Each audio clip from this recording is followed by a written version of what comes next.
Olá, queridos amigos, bem-vindos a mais um programa Livros com Fé aqui na nossa Ângelos TV. Até si queremos levar o que de melhor o mercado editorial em Portugal publica sobre a fé católica e sobre a espiritualidade, especialmente a Paulus Editora.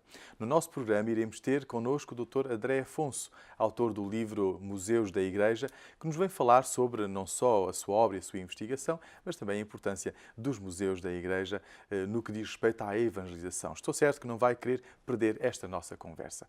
Além disso, temos ainda mais sugestões de leitura e mais novidades para lhe apresentar. O convite é que fique connosco, pois é uma alegria estar consigo. Dr. André Afonso é o meu convidado deste programa. É autor do livro Museus da Igreja, Missão Pastoral e Cultural, editado pela Paulus Editora. É mestre em Museologia e Museografia pela Faculdade de Belas Artes da Universidade de Lisboa. É também membro e investigador do Centro de Investigação e Estudos em Belas Artes da Universidade de Lisboa e neste momento trabalha no Museu Nacional de Arte Antiga em Lisboa e colabora ainda na Comissão Diocesana de Arte Sacra da Diocese de Setúbal. André, muito obrigado pela tua participação neste programa. É uma alegria ter-te cá, sobretudo para podermos falar desta obra, Museus da Igreja, Missão Pastoral e Cultural.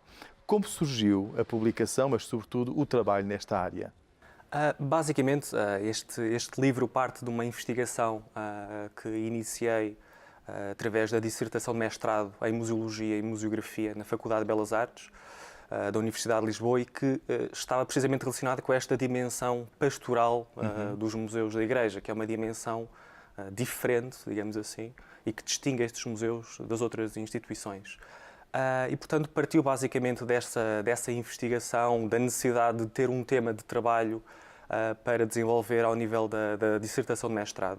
Depois, o tema em si, porque este tema, para além de trabalhar no Museu Nacional de Arte Antiga, portanto, com muitas coleções, se assim podemos chamar, de proveniência religiosa, objetos provenientes de conventos, de igrejas, etc., colaborava também já na altura.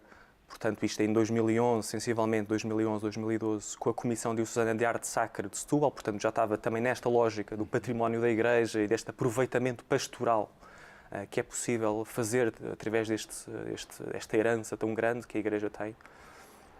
E depois foi também, curiosamente, através quase casualmente, quando, entrando numa livraria, me deparei com um livro chamado O Sagrado no Museu, da Maria Isabel Roque, também uma investigadora, e que estava relacionado muito com esta ideia de não tanto a perspectiva pastoral dos museus da Igreja, mas como é que, ao longo da história, os vários museus, sejam museus da Igreja, sejam museus do Estado, como é que esses museus aproveitaram esse património, os processos, digamos assim, de musealização destes objetos religiosos, não é? Em que normalmente, ou estamos a falar, por exemplo, do século XIX, início do século XX, em que os objetos religiosos que estavam, imaginemos, num convento que é extinto e em que esses objetos, imaginemos uma custódia, um cálice, vai para o Museu do Estado, o Museu do Estado olha para esse objeto como um mero objeto artístico, não como um objeto litúrgico, não olha para a sua função.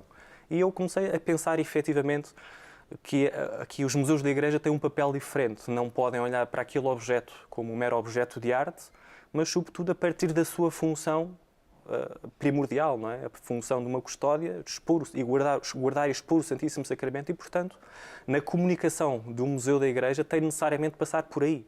Não é? Não é um objeto de arte, mas, sobretudo, também o é, mas, sobretudo, parte desta função.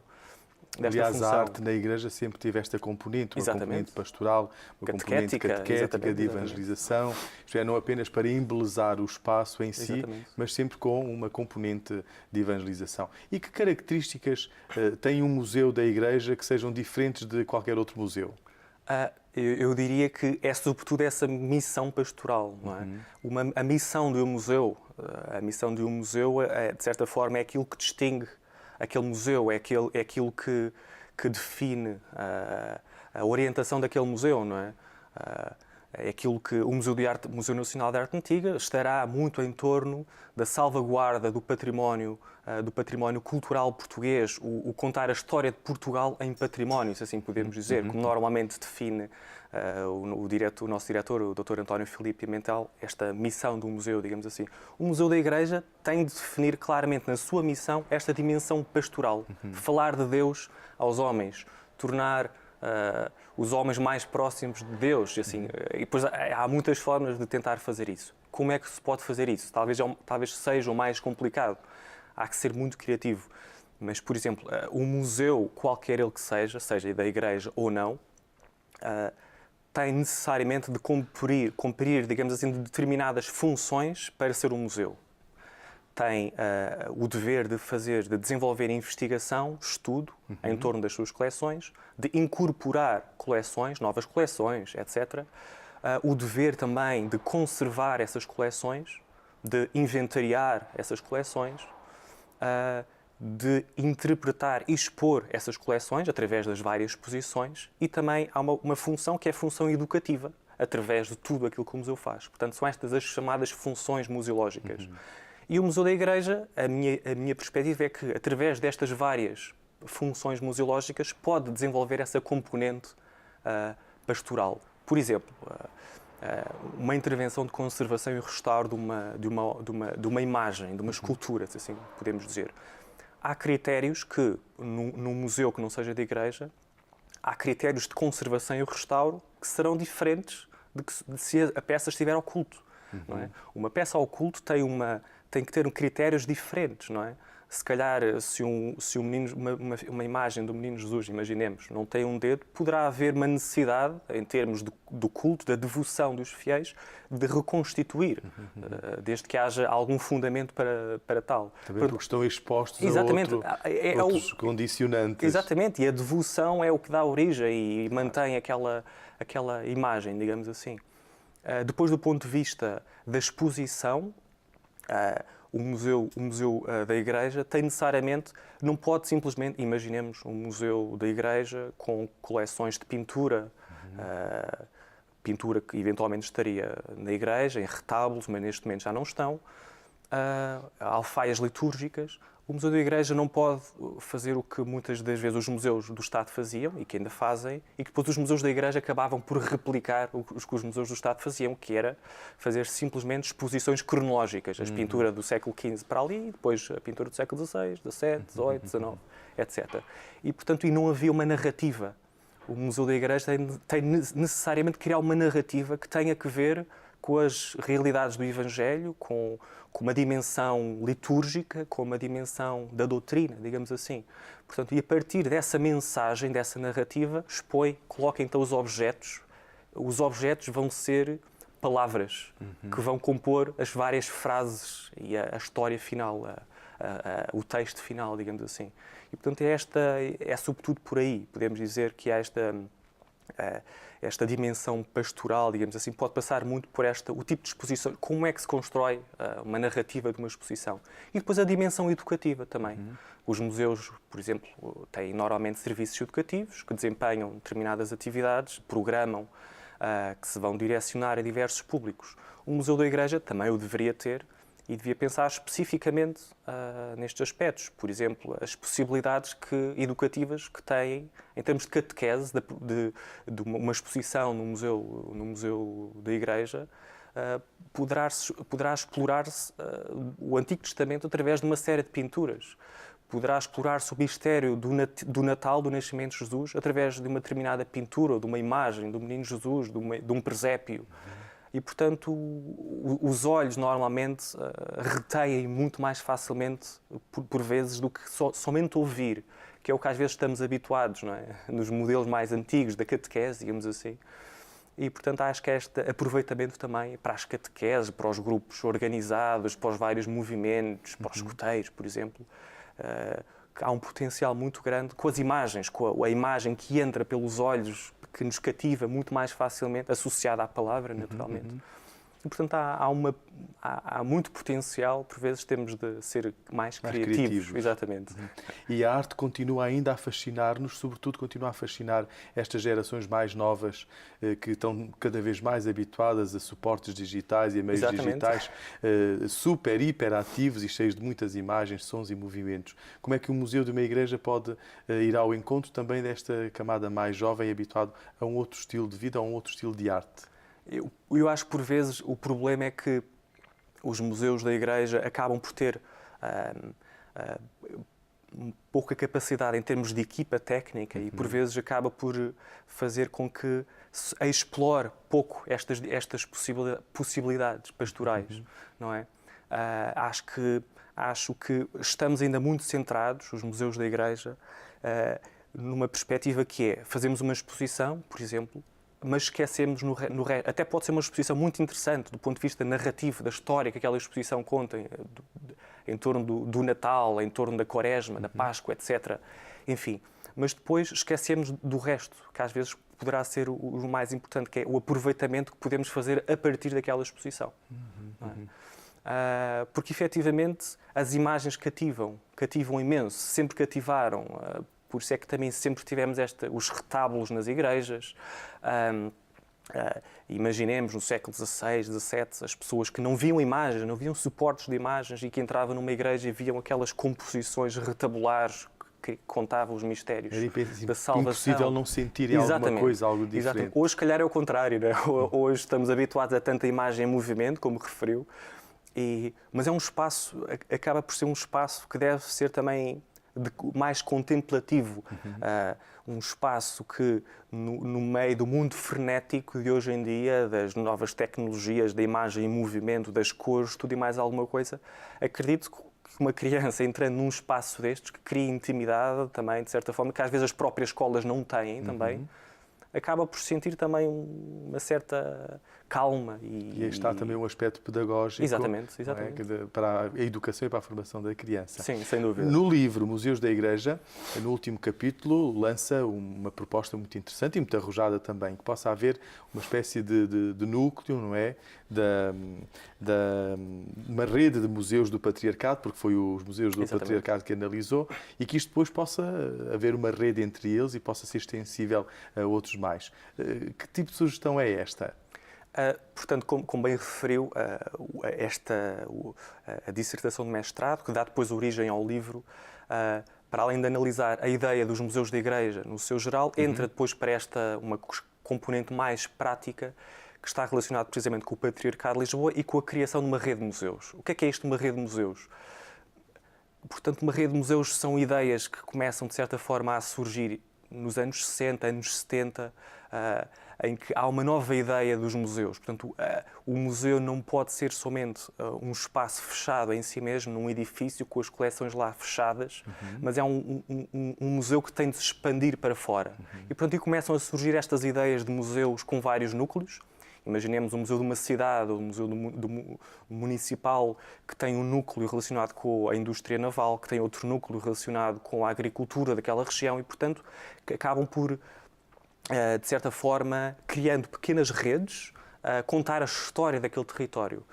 E é um bocadinho daí que surge esta ideia das redes, porque depois estes pequenos núcleos, pequenos museus, acabam por partilhar recursos financeiros, técnicos, de recursos humanos, logísticos. Portanto, há uma gestão, digamos assim, integrada dos vários recursos, que normalmente são poucos, e, portanto, permite essa poupança, se assim podemos dizer, na divulgação, também um site para a rede, etc.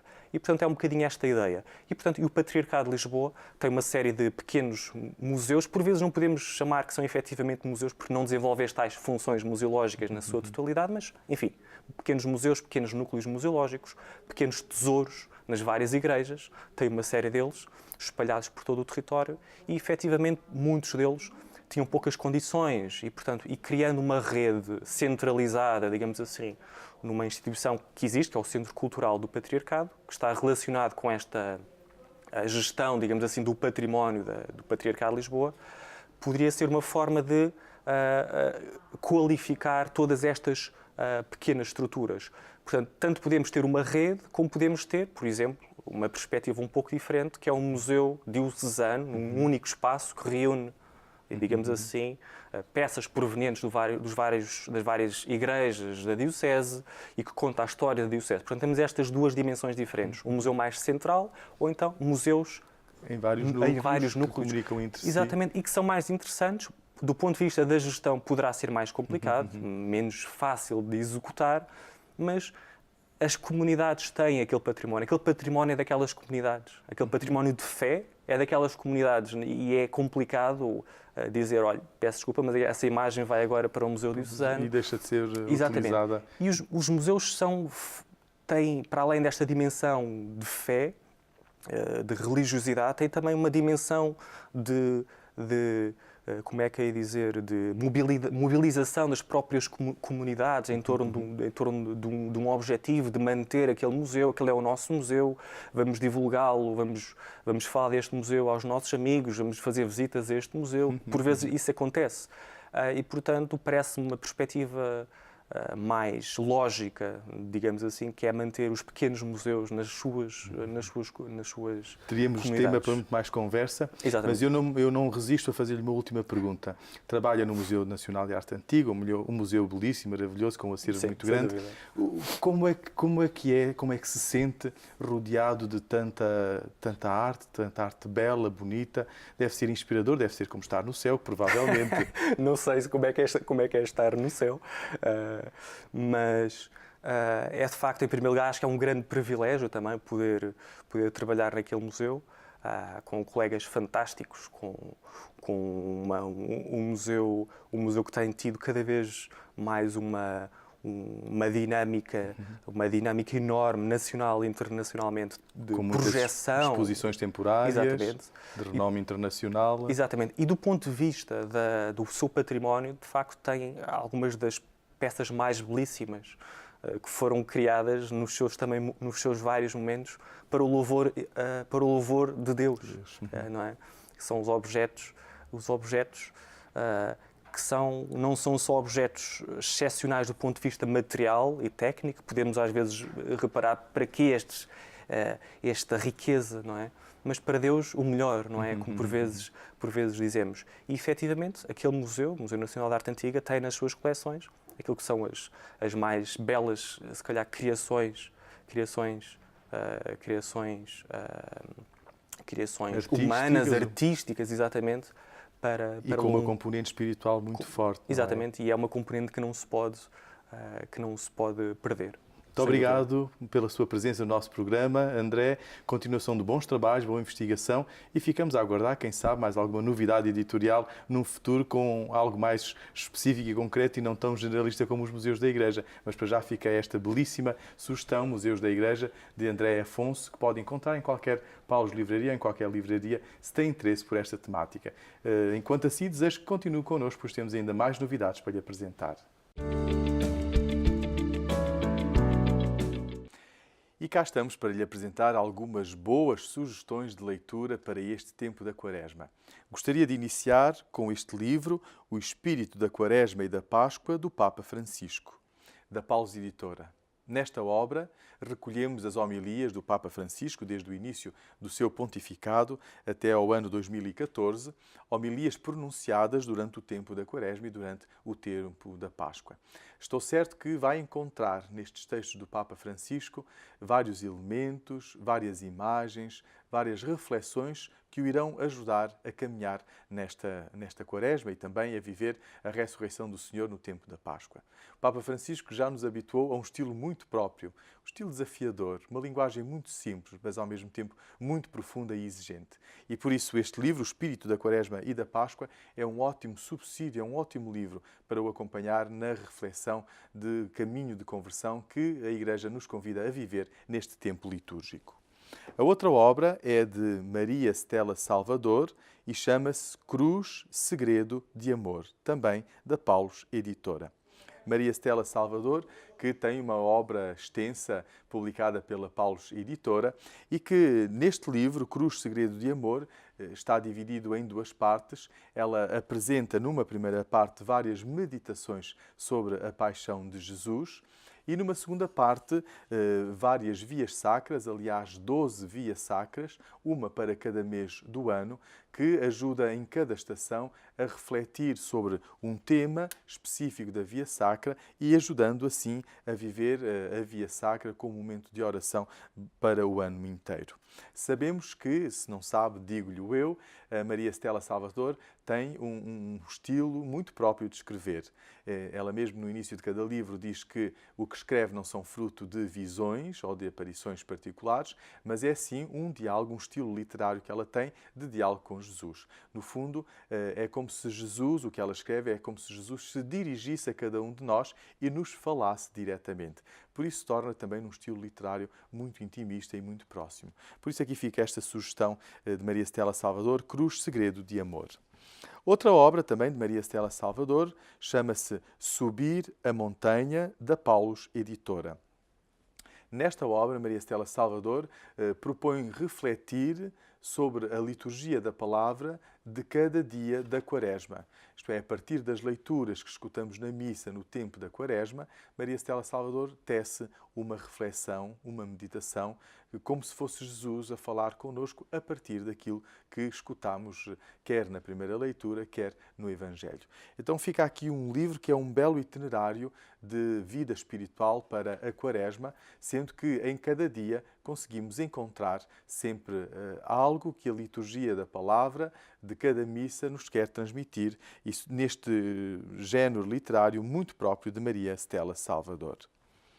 Outra obra é de Fábio Bartoli, intitula-se Felizmente à Quaresma, Reflexões Fora do Tempo, editado pela Paulinas Editora. Fábio Bartoli é um sacerdote da Diocese de Roma, foi ordenado em 1987, está muito ligado ao mundo da comunicação, sobretudo das redes sociais e do mundo digital, e por isso apresenta um estilo muito fresco nas suas reflexões ao longo deste tempo da Quaresma. É uma reflexão densa, irresistível, surpreendente pelas suas atitudes. Muitas das vezes pode parecer que a Quaresma é assim um tempo pesado. Para este sacerdote da Diocese de Roma, ele diz não, felizmente há a Quaresma, porque no tempo da Quaresma nós renovamos-nos interiormente. Fica então aqui também esta proposta. E finalmente, Maria a Pecadora, vida de Santa Maria Madalena, de Nuno de Montemor, com prefácio de Padre Gonçalo Porto Carreira de Almada, da Paulus Editora. É mais uma obra que vem enriquecer a nossa coleção Clássicos da Espiritualidade Portuguesa, que esta é já a quinta obra que é publicada, que nos ajuda a recuperar obras de espiritualidade da literatura portuguesa que estavam esquecidas, ou pelo menos já não se encontram no mercado porque estavam esgotadas, mas que têm ainda um cariz muito oportuno para os nossos tempos e, sobretudo, temáticas que nos ajudam a valorizar o que de melhor a espiritualidade nos tem oferecido. Ficam por aqui, então, as sugestões neste nosso programa. Desejo que alguma lhe tenha agradado, sendo que a pode encontrar em qualquer uma das Paulus Livrarias ou em qualquer outra livraria no país. Queridos amigos, o nosso programa chegou ao fim esta semana, mas prometemos voltar na próxima semana com mais novidades. Teremos connosco a autora de um livro editado pela Paulus que se chama Plenitude Humana em Santa Teresa e é Anabela Rodrigues. Tenho a certeza que não vai querer perder na próxima semana esta conversa interessantíssima sobre a vida e a espiritualidade de Santa Teresa de Ávila. Até lá, desejo-lhe uma boa semana e que nos possa visitar numa das nossas livrarias Paulus, aqui em Fátima, em Lisboa, ou no Fundão, em Ponta Delgada, em Benguela e sempre na livraria virtual, na loja virtual, no portal da Paulus Editora, paulus.pt. Lá poderá encontrar mais novidades, todo o catálogo da Paulus Editora, muitas mais iniciativas e demais sugestões. Se deseja contactar-nos, enviar alguma sugestão ou até mesmo alguma observação, faça-o para o e-mail livroscomfé@paulus.pt. Bom caminho de Quaresma, bom caminho de conversão e até para a semana, se Deus quiser. E até lá, boas leituras, porque um bom livro é sempre uma boa companhia.